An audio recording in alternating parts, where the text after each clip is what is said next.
Bonjour, pour cette 5e vidéo, nous abordons les signaux dits faibles, indicibles et pourtant révélateurs de violences. Mais comment les percevoir en consultation? Les violences intrafamiliales touchent environ 210 000 personnes en France. Une femme sur 10, voire même une femme sur 7, chez une femme de moins de 25 ans, 10% d'enfants et 5% d'hommes. Une personne sur 10 a été victime de violences dans l'année qui vient de s'écouler.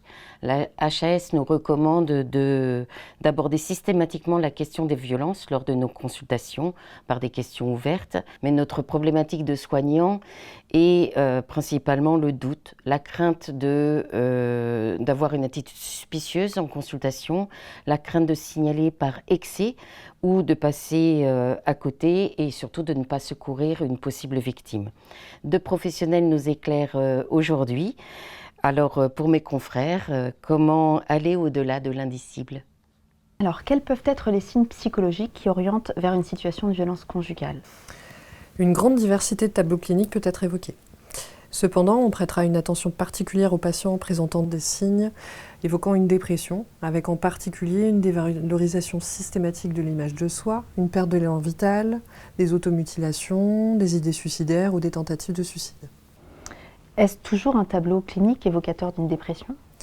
On peut retrouver d'autres troubles émotionnels au premier plan, du type colère, honte, sentiment d'humiliation ou d'impuissance.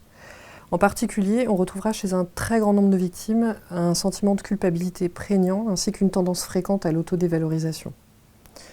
Il faut être particulièrement attentif aux personnes présentant une symptomatologie post-traumatique, à savoir une hypervigilance, des reviviscences traumatiques.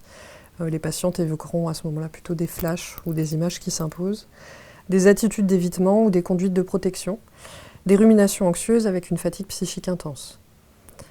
Il faut également avoir à l'esprit que les personnes ayant rencontré des épisodes de violence peuvent être dissociées. Elles peuvent alors, par exemple, avoir une présentation calme, distanciée, avec une expression émotionnelle très neutre, alors qu'elles évoquent des faits particulièrement éprouvants. Ces personnes exprimeront l'impression d'être étrangères à elles-mêmes, de regarder le film de leur vie, de se regarder faire en spectatrice, etc. Y a-t-il d'autres signes qui peuvent évoquer des violences conjugales?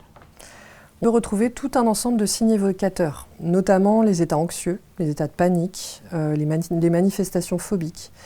On pourra ainsi retrouver des tocs de vérification, notamment avec les portes et les fenêtres de l'habitation. Les personnes victimes de violences présentent fréquemment des troubles du sommeil avec insomnie, des réveils nocturnes, des cauchemars récurrents avec des difficultés d'endormissement. On peut voir des troubles de l'alimentation, que ce soit sur le versant boulimie ou anorexie, des troubles cognitifs avec des perturbations de la concentration, de l'attention, des pertes de mémoire et des difficultés de mémorisation, ce qui entraînera parfois un discours confus et vague. Et enfin, on retrouvera des troubles psychosomatiques variés.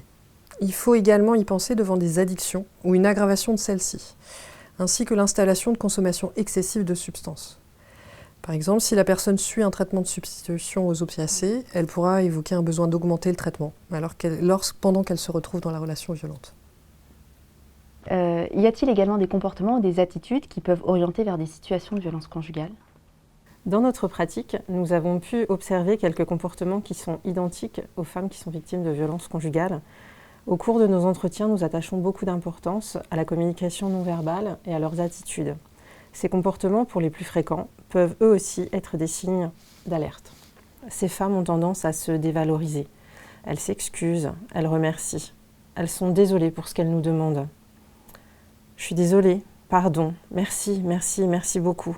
Excusez-moi, c'est de ma faute, que je suis bête, j'y avais pas pensé. Je sais pas quoi faire.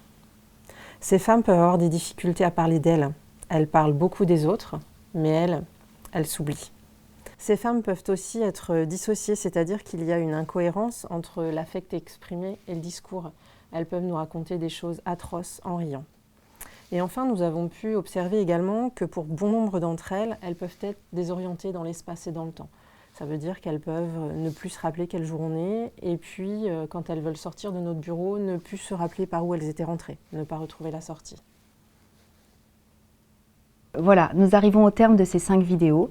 J'espère qu'elles vous seront utiles dans votre pratique et dans l'exercice de votre profession au quotidien auprès des patients et des patientes. Dans tous les cas, osez poser la question, ne restez pas seul. En cas de doute, vous pouvez solliciter les organismes spécialisés et le Conseil de l'Ordre.